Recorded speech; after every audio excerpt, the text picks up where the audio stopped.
অন্তর্বর্তী সরকারকে সব ধরনের সহায়তার আশ্বাস দিল যুক্তরাষ্ট্র ও কানাডা।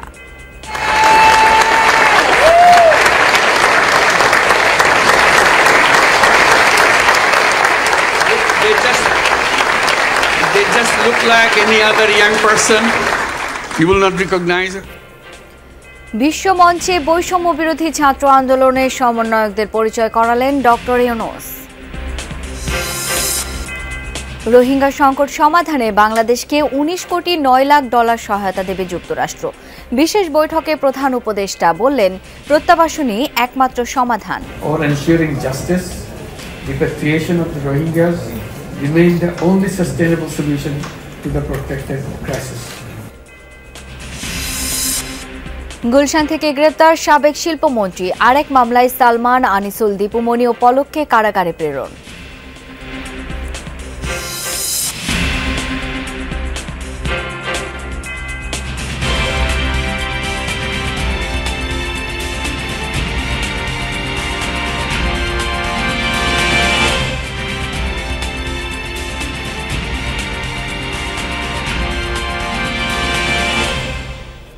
আমন্ত্রণ যমুনা নিউজে, আপনাদের সাথে আছি আমি শাওন দত্ত। এতক্ষণ শিরোনাম দেখছিলেন। অন্তর্বর্তীকালীন সরকারকে সব ধরনের সহায়তার আশ্বাস দিয়েছে বিশ্বের প্রভাবশালী দেশ যুক্তরাষ্ট্র ও কানাডা। জাতিসংঘের ৭৯তম অধিবেশনের সাইডলাইনে ডক্টর ইউনূসের সাথে হওয়া দ্বিপাক্ষিক বৈঠকে এই আশ্বাস দেন দেশগুলোর রাষ্ট্র ও সরকার প্রধানরা। জুলাই বিপ্লবে ছাত্র জনতার আত্মত্যাগের প্রতি গভীর শ্রদ্ধা জানিয়ে মার্কিন প্রেসিডেন্ট বলেছেন, নবগঠিত সরকারকে দেশ পুনর্গঠন ও সংস্কারে বিশেষ সহায়তা দেবে তারা। যুক্তরাষ্ট্রের নিউ ইয়র্ক থেকে আরও জানাচ্ছেন আমাদের বিশেষ প্রতিনিধি আব্দুল্লাহ তহিন। মানবাধিকার বিষয়ে বিশ্বের সবচেয়ে বড় এই সম্মেলনে যোগ দেওয়া অন্যতম প্রভাবশালী দেশ মার্কিন যুক্তরাষ্ট্র। দেশটির প্রেসিডেন্ট জো বাইডেনের সাথে একান্তে ৮ ঘন্টারও বেশি সময় বৈঠক করেন অন্তর্বর্তী সরকারের প্রধান ডক্টর মোহাম্মদ ইউনূস। অত্যন্ত সৌহার্দ্যপূর্ণ এই বৈঠকে বাংলাদেশের সংস্কার এবং পুনর্গঠনে ডক্টর মোহাম্মদ ইউনূসের সরকারকে সব ধরনের সহযোগিতার প্রতিশ্রুতি দেন মার্কিন president. Chief adviser, head of the government professor Mohammad ইউনূসের সাথে সাক্ষাৎ করেছেন। এটা ছিল একটা রেয়ার মিটিং এবং আমরা একটু খোঁজ নিয়ে দেখেছি যে এই প্রথম বাংলাদেশের হিস্ট্রিতে বা ইউএনজি এর হিস্ট্রিতে যে একজন ইউএস প্রেসিডেন্ট বাংলাদেশের একজন হেড অফ গভর্নমেন্টের সাথে ইউএনজি এর সাইডলাইনে কথা বললেন। মিটিংটা খুবই বন্ধুত্বপূর্ণ ছিল, আপনারা ছবিগুলো দেখেছেন। বিগত প্রায় ৩ দশকের ইতিহাসে মার্কিন কোনো সরকার প্রধানের সাথে এটা দ্বিতীয় বৈঠক। ঐতিহাসিক এই বৈঠকে দ্বিপাক্ষিক নানা বিষয়ের পাশাপাশি জুলাই বিপ্লবে ছাত্র জনতার আত্মত্যাগকে শ্রদ্ধার সাথে স্মরণ করেন জো বাইডেন। জো বাইডেন বলেছেন যে তার ফুল সাপোর্ট আছে বাংলাদেশের প্রতি, বাংলাদেশের ইন্টারিম গভর্নমেন্ট, প্রফেসর ইউনূসের যে ইন্টারিম গভর্নমেন্টের প্রতি, এবং উনি জানতে চেয়েছেন কি কি সাপোর্ট লাগবে আরো। হ্যাঁ, এবং উনি বলেছেন যে এই স্টুডেন্টরা যদি এত স্যাক্রিফাইস করতে পারে তাহলে আমরাও তো আরো অনেক কিছু করতে পারি বাংলাদেশের জন্য। একই দিন ডক্টর মোহাম্মদ ইউনূসের সরকারকে পূর্ণ সমর্থনের কথাও জানান আরেক প্রভাবশালী দেশ কানাডার প্রধানমন্ত্রী জাস্টিন ট্রুডো। অধিবেশনের এক পর্যায়ে সৌজন্য বৈঠকে তিনি বাংলাদেশ পুনর্গঠনে সরকারকে সব ধরনের সহযোগিতার আশ্বাস দেন।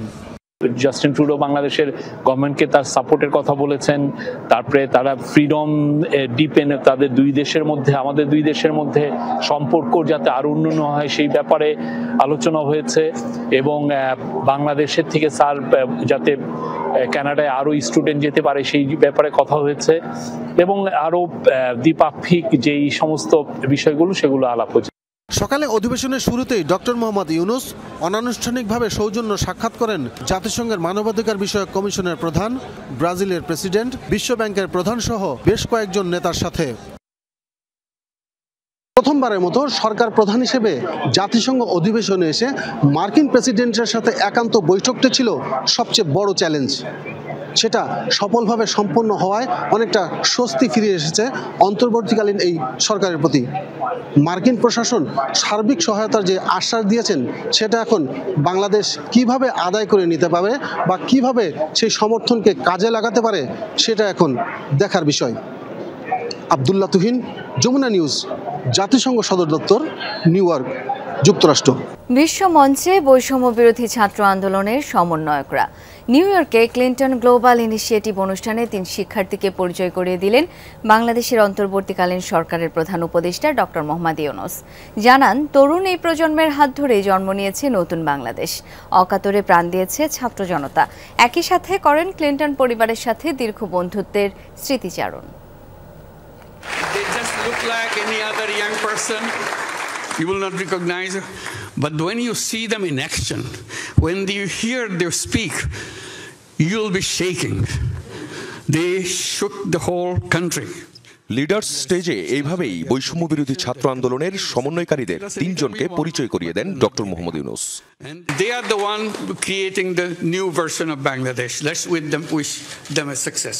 এর আগে ছাত্র জনতার আন্দোলন নতুন বাংলাদেশ নিয়ে তাদের ভাবনা কার্যক্রম তুলে ধরেন প্রধান উপদেষ্টা। Suddenly all the young people of Bangladesh got together and said enough is enough. We are not going to tolerate it anymore. And they didn't. They sacrificed themselves in front of the bullets fired by Bangladeshi government and sacrificed their lives. I just saw some video going on. So they just stood there saying, how many of us you can kill? We are here, kill us. But we are going to change the world, change Bangladesh. Clinton global ইনিশিয়েটিভের মঞ্চে সাবেক মার্কিন president ও তার পরিবারের সাথে লম্বা সময়ের বন্ধুত্বের কথা স্মরণ করেন doctor Yunus. Many people don't know the story that I know, and I saw him very close range, what he is all about. And I'm so proud to be his friend and Hillary's friend and Chelsea's friend. এ সময় নতুন বাংলাদেশের যাত্রায় পাশে থাকার প্রত্যয় জানান Bill Clinton. I'm very, very proud of you, very grateful for you. And I think all of us should wish Bangladesh well and do what we can to support them. Somebody has to fund the first loans, then the rest get repaid. প্রধান উপদেষ্টা জুলাই বিপ্লবে বাংলাদেশি শিক্ষার্থীদের আঁকা দেয়াল চিত্রের ছবি সম্বলিত the art of Triumf নামক আর্ট বুক বিল ক্লিন্টনকে উপহার দেন। আখলাকুস সাফা, যমুনা নিউজ, ঢাকা। আবারও বেনিয়ামিন নেতানিয়াহুকে অ্যাডলফ হিটলারের সাথে তুলনা করলেন তুরস্কের প্রেসিডেন্ট রিসেপ তাইয়েপ এরদোগান। জাতিসংঘের সাধারণ পরিষদের অধিবেশনে দেয়া ইসরায়েলি প্রধানমন্ত্রীকে তুলোধুনো করেন তিনি। বলেন, যেভাবে হিটলারকে থামানো হয়েছিল নেতানিয়াহুকেও সেভাবেই থামানো উচিত। ইসরায়েলকে সমর্থনকারী পশ্চিমাদেরও তীব্র নিন্দা জানান এরদোগান। অভিযোগ করেন, মুষ্টিমেয় দেশের অন্ধ সমর্থনের কারণেই এত বেপরোয়া হয়ে উঠেছে ইসরায়েল। নিজ ভূখণ্ডের জন্য লড়াই করা ফিলিস্তিনি যোদ্ধাদের প্রশংসায় ভাসান এরদোগান। ইসরায়েলি হামলার শিকার আরেক দেশ লেবাননের পাশে থাকারও প্রত্যয় ব্যক্ত করেন তুর্কি প্রেসিডেন্ট।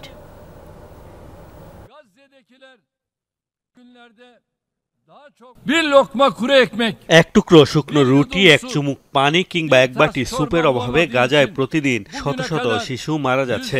শুধু শিশুরাই মরছে তা নয়, একই সাথে মৃত্যু হচ্ছে জাতিসংঘেরও। মরছে সত্য আর পশ্চিমাদের মূল্যবোধ। লেবাননে আগ্রাসনের মাত্রা বাড়িয়েছে ইসরায়েল। আমরা দেশটির জনগণ ও সরকারের পাশে আছি। 70 বছর আগে যেভাবে হিটলারকে থামানো হয়েছিল, ঠিক সেভাবেই নেতানিয়াহু ও তার সহযোগীদের থামাতে হবে। রোহিঙ্গা সংকট সমাধানে বাংলাদেশকে 119 মিলিয়ন বা 19 কোটি 9 লাখ ডলার মানবিক সহায়তা দেওয়ার ঘোষণা দিল যুক্তরাষ্ট্র। মঙ্গলবার এক সংবাদ বিজ্ঞপ্তিতে এই তথ্য নিশ্চিত করে ইউএসএইড। তাতে জানানো হয়, 129 মিলিয়ন ডলার সহায়তা করবে সংস্থাটি। বাকি অর্থ দেবে মার্কিন পররাষ্ট্র মন্ত্রণালয়। এর আগে বাংলাদেশের রোহিঙ্গা সংকট সমাধানে জাতিসংঘের উচ্চ পর্যায়ের কর্মকর্তাদের 3টি প্রস্তাব দিয়েছেন ডক্টর মোহাম্মদ ইউনূস। মঙ্গলবার সাধারণ অধিবেশনের ফাঁকে এক বৈঠকে এই প্রস্তাবগুলো তুলে ধরেন তিনি। ডক্টর ইউনূস বলেন, জাতিসংঘের মহাসচিব যত দ্রুত সম্ভব রোহিঙ্গা সংকটের বিষয়ে সব পক্ষকে নিয়ে একটি সম্মেলন আহ্বান করতে পারেন। জানান, ইউএন সিস্টেম এবং বাংলাদেশে যৌথভাবে পরিচালিত জয়েন্ট রেসপন্স প্ল্যান আরও শক্তিশালী করা দরকার। বলেন, আন্তর্জাতিক সম্প্রদায়ের উচিত রোহিঙ্গাদের বিরুদ্ধে সংগঠিত গণহত্যার মতো অপরাধ মোকাবিলায় ন্যায় বিচার ও জবাবদিহিতা গুরুত্ব সহকারে সমর্থন করা। জোর দেন প্রত্যাবাসনের উপরও। The repatriation of the Rohingyas. Bangladesh যতই মানবিক দিক বা ন্যায় বিচার নিশ্চিত করার বিষয়ে নিয়োজিত থাকুক, রোহিঙ্গাদের প্রত্যাবর্ষণই দীর্ঘস্থায়ী সংকটের একমাত্র টেকসই সমাধান। অত্যন্ত সহানুভূতির সঙ্গে রোহিঙ্গাদের আতিথেয়তা সত্ত্বেও একটি ঘনবসতিপূর্ণ দেশে সামাজিক অর্থনৈতিক পরিবেশগত ব্যয়ের ক্ষেত্রে এত বেশি খরচ হয়ে চলেছে, আর এই সবই বাংলাদেশের জন্য নিরাপত্তা ঝুঁকি তৈরি করছে। আরও 2 মামলায় গ্রেপ্তার দেখানো হয়েছে সাবেক প্রধানমন্ত্রীর উপদেষ্টা সালমান এফ রহমান, আইনমন্ত্রী আনিসুল হক, সমাজ কল্যাণ মন্ত্রী দীপু মনি, আইসিটি প্রতিমন্ত্রী জুনায়েদ আহমেদ পলককে। বৈষম্য বিরোধী ছাত্র জনতার আন্দোলন চলাকালে বাড্ডা থানা এলাকায় সোহাগ মিয়া ও হফিজুল শিকদারকে গুলি করে হত্যার অভিযোগে আলাদা 2 মামলায় নতুনভাবে তাদের গ্রেপ্তার দেখানো হয়। বুধবার সকাল 7টা নাগাদ কারাগার থেকে তাদের ঢাকার চিফ মেট্রোপলিটন ম্যাজিস্ট্রেট আদালতে হাজির করে পুলিশ। এ সময় মামলা তদন্তকারী কর্মকর্তা তাদের গ্রেপ্তার দেখানোর আবেদন করেন, যা মঞ্জুর করেন আদালত। নির্দেশনার বিরুদ্ধে জামিন আবেদন করেন আসামি পক্ষের আইনজীবী। তা না মঞ্জুর করে কারাগারে পাঠানোর আদেশ দেন আদালত। বিজ্ঞ আদালত উভয় পক্ষের বক্তব্য শোনার পর তাদের জামিন আবেদন নামঞ্জুর করে তাকে জেল হাজতে প্রেরণ করেন। আরেকটি মামলায় আপনারা জানেন যে সেটাও একটি বাড্ডা থানার একটি মামলা, সেটা একটি হত্যা মামলা। এটা আমরা মনে করি এরা ন্যায় বিচার পরিপন্থী হচ্ছে, তাদেরকে হয়রানি করা হচ্ছে। আমরা এই সমস্ত আদেশ আইন অনুযায়ী হচ্ছে না, আমরা মনে করি আমরা প্রয়োজনে এই সমস্ত আদেশের বিরুদ্ধে উচ্চ আদালতে যাব।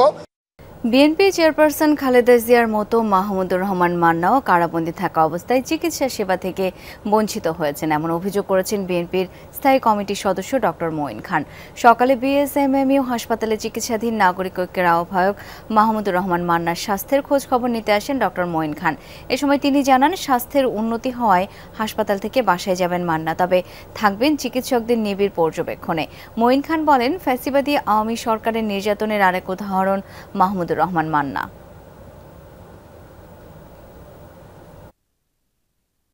মানুষের যে মৌলিক অধিকার স্বৈরাচারী পরিবেশ সৃষ্টি করেছিল বিগত 15 বছর ধরে শেখ হাসিনার আওয়ামী লীগ সরকার, তার বিরুদ্ধে প্রতিবাদ করেছে এবং তারা সাথে প্রতিবাদ জয়লাভ করেছে এবং জয়লাভ করার ফলশ্রুতিতে স্বৈরাচারী সরকার এই বাংলাদেশ থেকে পালিয়ে যেতে বাধ্য হয়েছে। আবারও রাজধানী সহ দেশ জুড়ে বাড়ছে ডেঙ্গুর প্রকোপ। শুধু ঢাকা নয়, এবার আক্রান্তের সংখ্যা বাড়ছে জেলা শহরগুলোতেও। চলতি বছর মোট ডেঙ্গু আক্রান্ত হয়েছেন 25,701 জন, এর মাঝে সুস্থ হয়ে ফিরেছেন 22,710 জন। আর সেপ্টেম্বর পর্যন্তই ডেঙ্গুতে মৃত্যুবরণ করেছেন 136 জন, যেখানে চলতি মাসে মারা গেছেন 53 জন। এদিকে হাসপাতাল কর্তৃপক্ষ বলছে প্রতিদিন অন্তত 30 জন আক্রান্ত রোগী ভর্তি হচ্ছেন, তবে এই সংখ্যা প্রতিনিয়ত বাড়ছে বলে জানান চিকিৎসকরা। তবে হাসপাতালে চিকিৎসার পর্যাপ্ত ব্যবস্থা নেওয়া হয়েছে, এমনটাও নিশ্চিত করেছেন সংশ্লিষ্টরা। তাদের দাবি, এডিস মশার বংশ বিস্তার ঠেকাতে লার্ভা ধ্বংস করতে হবে। আর এই ছিল যমুনা নিউজে। এতক্ষণ সাথে থাকার জন্য সবাইকে অসংখ্য ধন্যবাদ।